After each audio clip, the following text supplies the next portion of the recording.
6 ans sur la route, c'est ça la longueur. C'est pas plus long que ça. Je fais 6 ans, je fais pousser ça. 6 ans sur la route. Ça, c'est nous, c'est prêt pour la route. Ça fait 6 ans qu'on existe, puis la passion est toujours là. Puis je pense qu'on n'aurait jamais pu deviner la première fois qu'on est parti, qu'on a quitté l'entrée de notre maison en 2016, qu'on allait être encore sur la route en 2022. Bien ça, c'est grâce à vous, c'est grâce à chacun d'entre vous qui suivez nos aventures, qui donnez des suggestions. C'est ça la magie, c'est le contact qu'on a avec vous. C'est ça qui fait que Prêt pour la route est encore debout. Exact. Puis là, pour célébrer ça aujourd'hui, en fait, cette semaine, on vous a demandé de nous poser des questions autant sur Facebook, Instagram, TikTok. Et on a rassemblé toutes les meilleures questions pour vous faire une vidéo questions-réponses où on vous répond avec toute l'expérience de 6 ans sur la route. Puis là, en passant, vous remarquerez peut-être que le décor est familier. On est de retour à Québec. Ouais.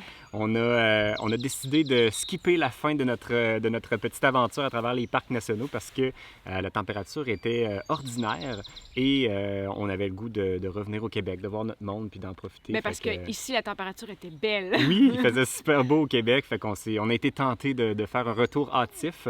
Puis là, les prochains mois, on va se promener dans notre belle province. Fait que sans plus tarder, on débute nos questions. On en a une batch. Oui, oui. On en a une batch. Première question. Est-ce que c'est difficile d'être toujours ensemble 24 heures sur 24? Bien, la réponse très courte est non. Non, parce que honnêtement, ça fait 15 ans aujourd'hui qu'on est ensemble, Val et moi. Puis on a toujours été un couple très fusionnel. On aime ça passer du temps ensemble. Je pensais que tu allais dire un couple ouvert. Non! Très fermé. On dirait que ça s'en allait vers là. Non, mais tu sais, même avant qu'on soit nomade et qu'on vive à temps plein 24 heures sur 24 ensemble, on essayait de tout organiser notre vie pour être 24 heures sur 24 ensemble. Fait que je pense que ce mode de vie-là convient vraiment à notre couple. Je pense pas que c'est nécessairement fait pour tout le monde, mais pour nous autres, ça nous convient. Bien, ça nous convient. Puis si jamais on se pogne un peu, bien, on connaît la raison de base. Puis je pense que ça dure juste un petit 5 minutes, puis après ça, tout est revenu à la normale. On se connaît très bien. Oui, c'est ça. Puis c'est une question justement de faire des petits compromis puis d'accepter comment l'autre est pour justement mieux vivre ensemble. Fait que ça se passe bien. Question numéro 2. Dans tous les VR qu'on a eus, quel a été notre préféré? Je te laisse commencer. Ben tu sais, chacun nous a apporté quelque chose de spécial, des aventures spécifiques. Dans chacun des véhicules qu'on a eus ou qu'on possède en ce moment, c'est trop des souvenirs uniques. Je sais pas, moi, honnêtement, je serais pas capable de répondre à cette question. Bien, si on y va pour, de point de vue technique, le véhicule en tant que tel, qui répond le plus à nos besoins puis qui nous rend le plus heureux, je pense que c'est définitivement le Lucky Basecamp parce qu'on a tout décidé dedans. Oui. Fait que ça, c'est clair que pour ce qui est de notre VR préféré en termes de choix, c'est celui-là. Par contre, de mon côté, mon VR préféré en termes d'expérience, puis c'est vraiment une question d'émotion et de sentiment, mais moi, ça serait la Micro Mini, la première roulotte qu'on a eue. Puis honnêtement, c'était de loin le pire des 3 qu'on a eu. La Airstream était beaucoup mieux, puis le Lucky Basecamp était beaucoup mieux, mais les sentiments de prendre la route pour la première fois, de visiter l'Amérique pour la première fois avec ce véhicule-là, je pense que c'est ça qu'on n'aura jamais l'occasion de revivre ça à nouveau, du moins en Amérique, avec un autre véhicule. Fait que je pense que c'est pour le côté émotion, c'est dans celui-là que j'ai les plus beaux souvenirs. Puis c'est dans cela que tu as fait tes premières installations électroniques, modifications, etc. Fait que on s'est amusé beaucoup avec celle-là. Oui, vraiment, ça a été une belle expérience. Oui. Ouais. Puis je pense que, justement, si vous avez à vous choisir un véhicule, bien, le meilleur véhicule que vous avez, c'est celui-là que vous avez. c'est ça, dans le fond, de pouvoir prendre la route, que ce soit un VR à 200 000 ou un VR à 15 000 ou une minivan convertie avec un road loft. Le meilleur véhicule que vous avez, c'est celui que vous avez pour prendre la route puis pour vous créer des souvenirs. Puis le véhicule est juste un outil pour créer des souvenirs. Fait que je pense qu'il faut le voir comme ça. Prochaine question. Oui. Comment on gagnait notre vie avant que Prêt pour la route génère des revenus pendant qu'on était sur la route? Parce qu'on s'entend que Prêt pour la route n'a pas généré des revenus dès le début. Ça a pris au moins 4 ans ou 5 ans avant qu'on commence. On peut dire 4 ans et demi. On peut dire que ça fait maximum 1 an ou 2 qu'on génère assez de revenus avec Prêt pour la route pour dire qu'on en vit et qu'on fait que ça. Mais avant ça, qu'est-ce qu'on faisait, Val? Bien, moi, je travaillais dans une compagnie d'assurance à Québec. J'étais sous contrat, donc c'était ma façon de ramener de l'argent à la maison. Mais aussitôt qu'on a pris la route, moi, j'ai engagé Valérie dans ma petite business de courtage hypothécaire. Et puis, Valérie, en fait, moi, je l'ai engagée dans le but de commencer le projet Prêt pour la route, même si je savais que ça ne générerait pas de revenus à très court terme, puis on le faisait pour le plaisir. Mais Val aussi pouvait m'accompagner dans mes tâches de courtier hypothécaire. Puis à cette époque-là, le métier de courtier hypothécaire, ça se faisait pas vraiment sur la route. On a un peu modifié la façon que je travaillais en 2016 pour réussir à travailler à distance. Donc, même en 2015 pour être prêt à partir en 2016. Oui, tout à fait. Fait que signature électronique, gestion des documents sans papier, relations de clients, vente à distance. On a tout travaillé ça pour être capable de commencer à voyager sur la route. C'est de là le nom, Prêt pour la route. Pour ceux qui ne le savent pas, ça vient de là parce qu'on faisait des prêts sur la route. Fait que Prêt pour la route, puis c'est... on était prêts pour la route. Alors, c'était vraiment dans les deux sens. Exact. Mais là, aujourd'hui, depuis 1 an et demi, en fait, depuis que Prêt pour la route génère assez de revenus, j'ai délaissé ce métier-là et maintenant, on se concentre à temps plein à la production vidéo avec Prêt pour la route. Puis, on a plein d'autres canaux de sources de revenus, mais on va en parler tout à l'heure parce qu'il y a plein d'autres questions par rapport à nos revenus. Alors, clairement, notre passion est devenue notre travail, puis c'est ça l'objectif, c'est que ça reste encore notre passion, puis qu'on soit, c'est quoi le mot, qu'on est bien dans ce qu'on fait, tu sais, qu'on est heureux dans notre profession, on va dire. Prochaine question? Oui. Voulez-vous des enfants? Et si vous en aviez, est-ce que vous continueriez à vivre sur la route? Honnêtement, je ne répondrai jamais non à si on veut des enfants. Dans ma tête à moi, c'est un peut-être. Pour l'instant, Prêt pour la route, c'est en soi notre bébé. Puis j'ai peur. J'ai peur que si on a un enfant, que Prêt pour la route serait mis de côté. Puis je veux pas que ça arrive en ce moment. On dirait qu'on a encore plein de choses à vivre. Ça, c'est ma réponse à moi. Toi? Je pense que je suis d'accord avec toi. Puis tantôt, on parlait de la vie de couple. Puis je pense que c'est important qu'on soit sur la même longueur d'onde, surtout sur cette question-là. Oui. Puis on l'est honnêtement parce que moi aussi, bien qu'on dirait que dans une vie alternative, j'aimerais vraiment ça avoir des enfants parce que j'aimerais ça laisser ma trace puis transférer mes connaissances. Depuis que tu as 18 ans, je pense que tu es prêt. Oui, mais dans le sens que je serais prêt à en avoir. Mais dans un autre sens, je pense comme toi aussi qu'on a tellement de choses à découvrir et à faire. Puis je voudrais pas que les enfants soient, que ça soit un obstacle à nos rêves ou à nos objectifs. Je pense pas que c'est impossible de le faire avec des enfants, mais de le faire de la façon qu'on le fait actuellement, je pense que ça serait difficile, ça demanderait beaucoup d'adaptation. Fait que pour l'instant, je pense qu'on a encore plein de choses à vivre. Donc à court terme, c'est pas un projet. À long terme, on dit pas non, on le sait pas. Exact. Prochaine question. Quel est le sacrifice le plus difficile dans cette manière de vivre? Moi, je répondrais... je réponds. Laisser ma famille en arrière, tu sais. Combien de fois j'ai dit à Alex, peut-être hors caméra, genre, j'aimerais que ma famille soit là, j'aimerais vivre tout ça avec ma famille. Tu sais, pourquoi on habite à Québec? Tu sais? Ça serait le fun de les avoir dans nos bagages. Puis je pense, moi aussi, c'est clair que la première réponse, ça serait ça qui me vient en tête aussi, famille, amis, sur la route, c'est sûr que c'est ça qui nous manque le plus. Mais mettons que je prenne une réponse alternative pour en donner une différente. Je pense que c'est ça, c'est la simplicité d'un mode de vie normal, mettons, me manque un petit peu sur la route, puis je trouve que c'est un sacrifice à faire.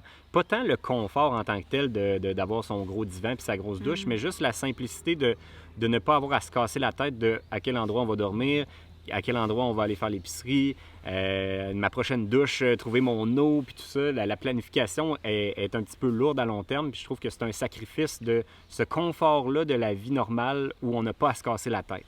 C'est peut-être ça qui me manque. Mais je pense que ça nous apporte tellement qu'on continue à le faire pareil parce que clairement, ce sacrifice-là en vaut la peine. Prochaine question. Comment occupez-vous votre temps entre les activités, les visites et les randos? C'est assez simple. Il y a 2 choix.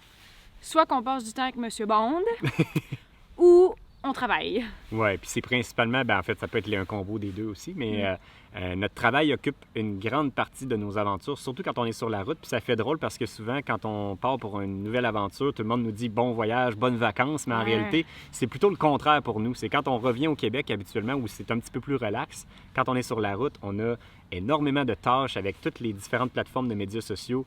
notre boutique en ligne, nos abonnés Patreon avec lesquels on donne du contenu supplémentaire. On a plein de trucs qui nous occupent quand on n'est pas sur la route. Puis on dirait que c'est comme un travail à l'infini. On pourrait toujours en faire plus puis produire plus de contenu. Fait que mais en même temps, on adore ça. Fait que c'est très motivant de le faire. Mais ça occupe beaucoup de temps. Tu sais, on va faire l'épicerie, on va faire notre lavage, on va faire un entretien du véhicule. Il y a la vie normale à travers tout ça. Oui, exact. Fait que, tu sais, c'est sûr qu'on les filme pas tout le temps, ces parties-là, mais c'est ça qu'on fait en dehors. Puis il faut dire qu'aussi, il y a certaines randos ou activités qu'on fait parfois juste pour nous, qu'on ne filme pas nécessairement ou qu'on ne partagera pas. Des fois, on va sortir, aller dans un bon resto, pas de caméra, juste pour le fun, ou aller faire une activité pour le plaisir, pour se changer les idées. Fait qu'on fait aussi des trucs hors caméra qu'on ne partage pas toujours. Mais ça arrive plus rarement. Mais la réponse exacte, ça serait « on travaille ». Oui, ça, c'est plus la majorité du temps. Oui. Celle-là est drôle parce que je l'ai notée parce que je trouve il y a beaucoup de monde qui pense ça, mais qu'ils sont un petit peu dans le champ. Mais comment payez-vous vos dépenses sans travailler? On a gagné à la loterie! 6 millions, pour être exact. Non, c'est pas vrai. Non, vraiment pas. On n'a aucunement gagné à la loterie. On n'a pas d'héritage monstrueux. On a travaillé fort. Oui. Vraiment fort. Oui, puis souvent, en fait, notre mode de vie, le volet qu'on vous partage, c'est le résultat de notre travail. Fait que chaque vidéo que vous voyez, il y a des heures de travail derrière. Chaque photo que vous voyez, des fois, ça peut avoir l'air aussi très simple, mais des fois, il y a beaucoup de réflexion, de planification, d'organisation, d'achat d'équipement derrière chaque contenu qu'on produit. Fait que bref, c'est pas vrai qu'on ne travaille pas. On travaille très, très fort. Puis même, on ne compte pas nos heures, mais assurément, on en fait plus qu'une semaine de travail ordinaire. Ça, c'est certain. Je dis tout le temps que nous, on n'a pas de fin de semaine. Pour nous, ça n'existe pas. Même que à certains moments, on n'aime pas que les fins de semaine existent parce que des fois, ça nous ralentit dans notre propre travail.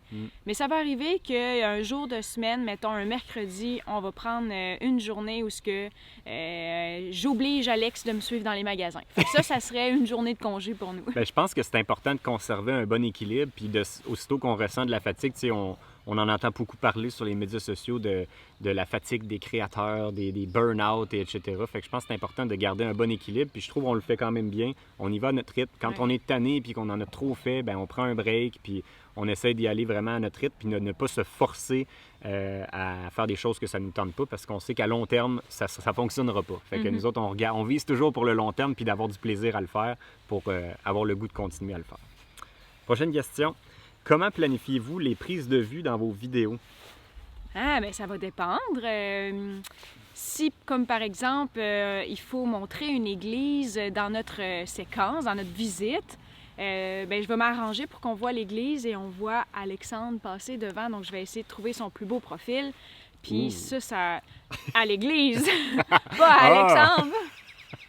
Puis c'est comme ça que je vais composer. Dans le fond, le but est de montrer Le but est de montrer ce qu'on voit, nous, ce qu'on vit, ce qu'on trouve beau. C'est comme si on vous amenait à travers nos yeux, dans le fond. Là. On a un petit peu chacun notre rôle dans les tournages, puis ça, peut-être que vous l'avez remarqué un peu dans les vidéos, mais Val est vraiment l'artiste de notre couple, fait qu'elle est capable de vraiment avoir une vision globale de la chose pour vraiment montrer le côté le plus esthétique, autant de la personne que du paysage ou du truc qu'on va visiter. Puis moi, mon objectif à moi, de mon côté, c'est d'aller plus vers un volet vocal, où moi, j'essaye de trouver qu'est-ce qui va être intéressant à vous dire, qu'est-ce qu'on a appris dans la journée, pour vraiment vous donner une expérience. Notre but, dans le fond, avec chaque vidéo, c'est un peu de vous emmener avec nous à travers ce qu'on va visiter, comme si vous étiez à côté de nous. Ouais. Fait que moi, tout ce que j'aurais dit à Val, mettons, que j'ai appris en lisant un panneau d'interprétation ou peu importe, je vais vous le transférer, mes connaissances, puis en même temps, en mixant les belles images de Val, c'est ce qui arrive au résultat final. Même des fois, quand je t'écoute parler, que tu racontes une histoire quelconque, mettons à propos de l'Église, je parle d'Église parce que j'en vois une. Et puis, si Alexandre dit une information à propos du clocher, là, je vais m'assurer d'avoir des images du clocher. Ça va être toujours sur l'instant présent. Monsieur, s'il te plaît. Ça va toujours être sur l'instant présent. Tu sais, si comme là, je parle du chien, je vais tout de suite mettre une image du chien. Tu sais, ça va être vraiment monté sur le tas, comme on dit. Ouais. Tu sais. C'est pas planifié longtemps d'avance, mais quand même, il y a toujours une planification avant chaque journée où on va filmer notre aventure, que ce soit pour l'équipement qu'on va apporter en fonction de l'activité qu'on va faire, comment est-ce qu'on va s'organiser. Exemple, Angel's Landing, la randonnée était compliquée parce qu'on avait besoin de nos 2 mains pour la randonnée, fait qu'on avait la clip pour la caméra sur l'épaule. Des GoPros légères à la main. Qu'on peut mettre dans notre sac en 2 secondes. Bref, il y a toujours un petit peu de réflexion. Est-ce qu'on peut amener le drone ou pas? Qu'est-ce que je vais avoir dans mon sac à dos? Les batteries de rechange. Fait que bref, il y a toute cette planification-là, mais le reste de l'épisode va se bâtir un petit peu à mesure que la journée avance. Ça répond-tu bien? Je pense que oui. Comment on planifie nos prises de vue? On a même été plus loin, je pense. Ah oui. Prochaine question, c'est est-ce qu'il va y avoir des nouveaux produits de camping ou de plein air sur la boutique? Et là-dessus, je dis oui. Ah oui?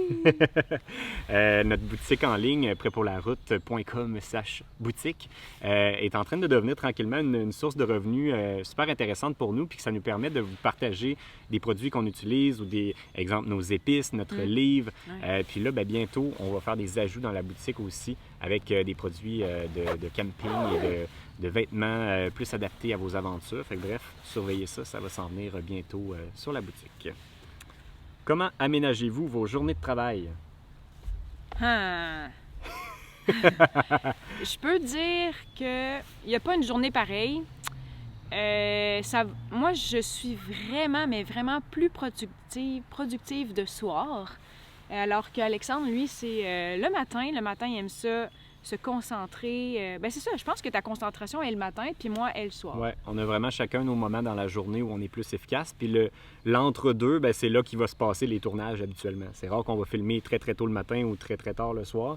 Fait que l'entre-deux, c'est le moment où on est ensemble, à travailler ensemble. Puis souvent le soir, Val va s'occuper du montage vidéo, puis moi, le matin, je vais m'occuper de la publication, la gestion des médias sociaux, la planification des prochains jours, puis des prochaines vidéos. Fait que c'est un peu ça. Mais ça, c'est comme l'horaire d'une journée typique. La normale, mettons. Mais ça va arriver là, que ça bouge beaucoup. Là, autant que on a fait des sorties à 7-8 heures le matin, puis... Oui, ça dépend toujours de l'activité. Mais exact. Mettons, une journée typique, ça peut ressembler à ça. Ça... Fait que c'est quand même des journées longues de travail parce que, comme vous pouvez remarquer, si moi je commence très tôt puis Val finit très tard, puis souvent les deux, on va quand même se consulter à travers. Oui, puis on se complète. Des fois, on revient le soir puis on travaille les deux en même temps. T'sais.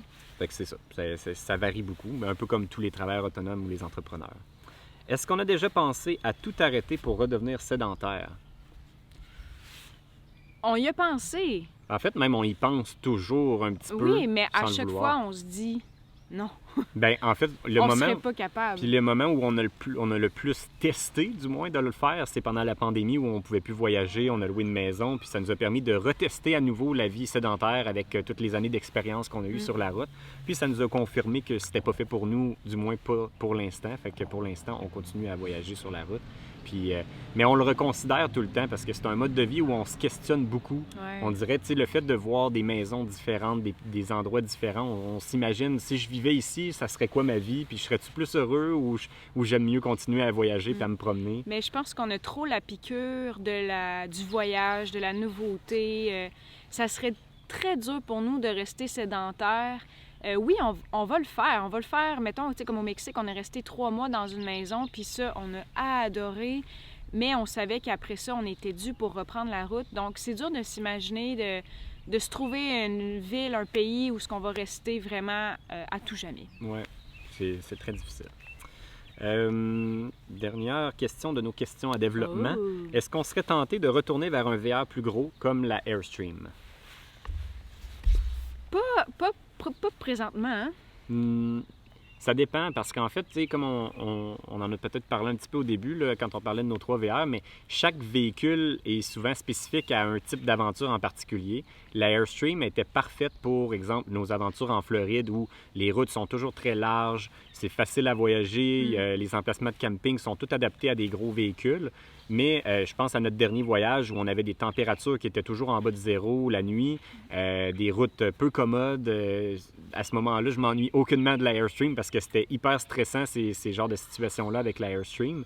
Mais c'est sûr que si on se disait que l'hiver prochain, exemple, on allait le passer en Floride puis qu'on avait notre Lucky, peut-être que là, je m'ennuierais du confort et de l'espace de la Airstream pour ce type d'aventure-là. Mais pour les aventures qui nous intéressent pour les prochaines années, le Lucky fait amplement le travail et c'est ça qui nous convient mieux. Oui, parce qu'on a fait une évolution, tu sais, on en a essayé, on a fait différents voyages qui nous amenaient à différents endroits et amenaient à faire différentes activités. Donc, il y a eu une belle évolution là-dedans, puis je pense que c'est le Lucky, c'est comme l'expérience de toutes ces 6 dernières années-là qui fait qu'on a comme le jackpot là, en ce moment, dans notre cas. Je trouve que, en fait, je dirais pas jackpot, mais le sweet spot, parce que c'est comme le meilleur de tout ce qu'on avait besoin. Puis, je disais plus de confort avec l'Airstream, mais en réalité, c'est pas qu'on n'a pas de confort là-dedans. On est très, très bien, on dort super bien, la banquette est confortable, on a quand même assez d'espace pour vivre. Comme je disais, la Airstream, c'est juste qu'elle a comme des pièces, comme une maison. Tu sais, on a la cuisine, on a la table à manger, on a le corridor qui mène vers la chambre et la salle de bain. Douche séparée. Donc, ça nous fait rappeler à une maison que les pièces sont séparées. Donc, ça nous permet d'avoir plus d'espace, peut-être. Un feeling plus d'être comme à la maison, même si on est sur la route, peut-être. Exact. On a moins ce feeling-là dans un plus petit espace. Maintenant, on va débuter la section en rafale, parce que là, on a un paquet de questions qui se répondent en quelques mots. Oui. Shipper notre camion en Europe, est-ce que c'est dans les plans? Non. Non. Non. On dit pas que l'Europe n'est pas dans les plans, mais shipper notre camion en Europe n'est pas dans les plans, du moins pas à court terme. Un projet TV un jour sur Évasion.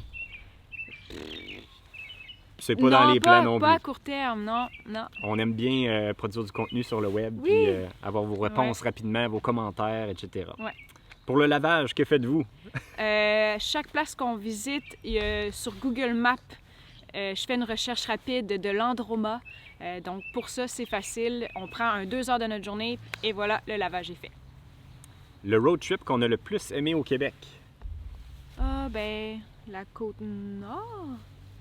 Je pense que moi aussi, c'est la Côte-Nord que j'ai bien aimé. Le côté nature, le côté un peu plus solitude, les grands espaces, on a bien aimé. Je dis pas que c'est nécessairement la plus belle région. Il y a des très belles régions. Les Îles-de-la-Madeleine, on a trippé. La Gaspésie, c'est super beau. Mais le road trip qu'on a le plus aimé, je pense que ce serait la Côte-Nord. Ouais. Autant les 2 fois qu'on l'a fait. Au Québec, Prochaine.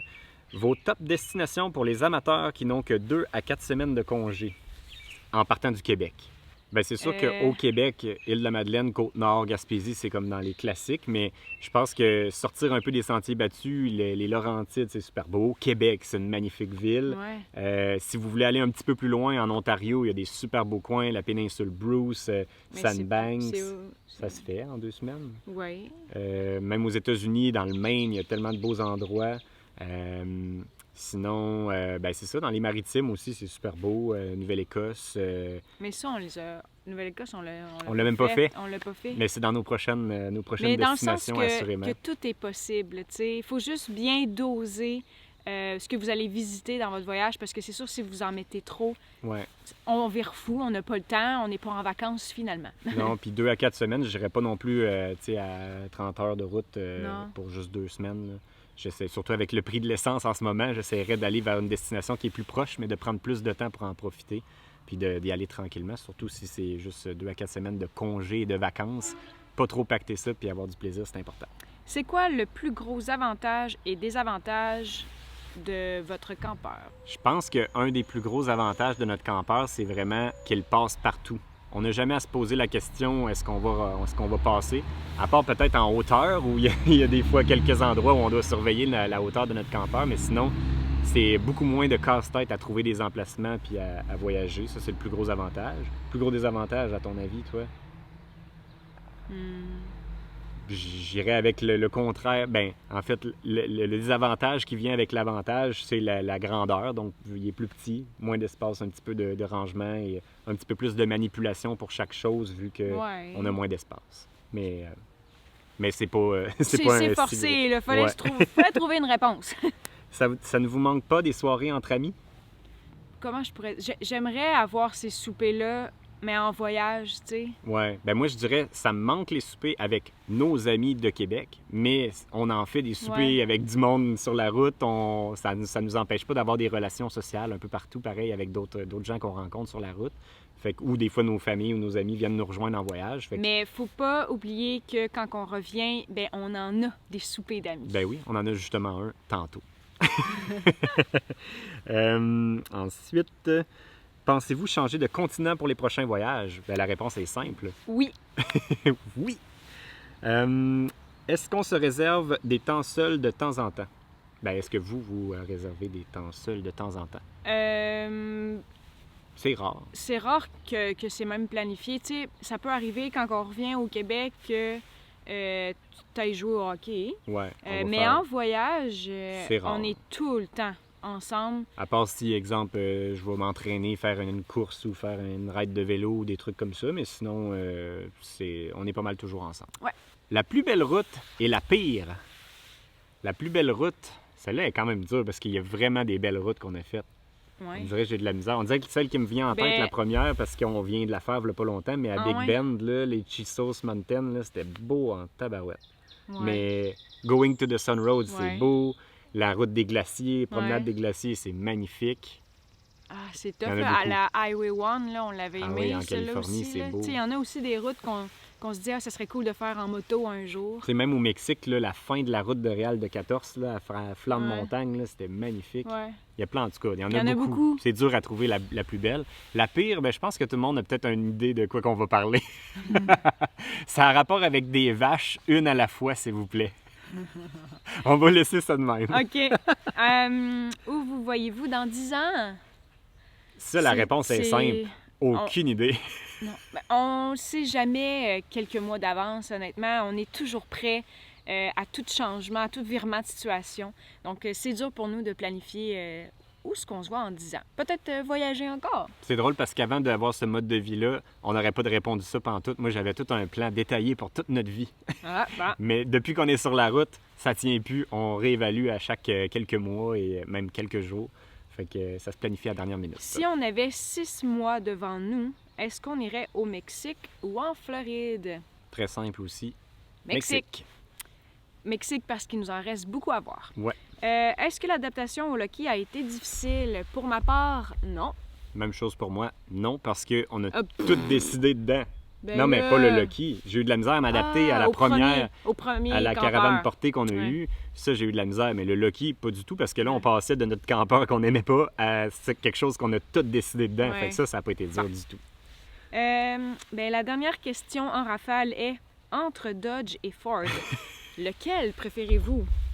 Ben, actuellement, c'est Dodge parce que c'est lui qu'on a choisi pour ce nouveau campeur-là. Ouais. Mais les deux, c'est des très bons véhicules. C'est juste une question de préférence, des options et Ben oui, du look et du moteur, du etc. type de VR que vous tirez, dans le fond, Exact. aussi. Là. Il n'y en a pas un qui est 100 fois meilleur que l'autre. On a aimé les deux dans Ouais. notre cas. Tout à fait. Fait que ça fait le tour de nos questions Oui. pour aujourd'hui. On avait quand Quand même pas mal même, de là. stock. Je sais pas combien qu'on en avait. 12 puis 14. Ouais, Fait un que, gros 26 questions. questions. Fait que si vous en avez d'autres, ben n'hésitez pas à le faire dans les commentaires. On mettra ça en note pour une prochaine vidéo. Si vous avez aimé ça aussi, écrivez-nous là. On va peut-être vous en faire d'autres de temps en temps, des petites questions-réponses comme ça. Puis sinon, ben nous autres, on se dit à la prochaine, au prochain 6 ans sur la route. Yeah! Bye tout le monde! Bye!